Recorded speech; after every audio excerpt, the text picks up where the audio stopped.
How to view your own story on Snapchat. Hello guys and welcome to our channel.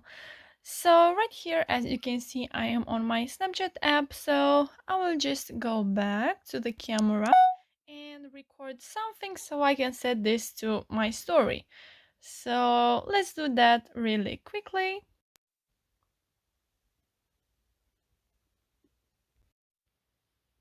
And now I will click send to, and then I will set this to my story and press this blue icon. If you want to see your story, you just have to go on your profile, which is in the left top corner. So click on that. So here, as you can see, we have my story option. So if you want to click to your story and you want to view it, you just have to click on it and that's your story.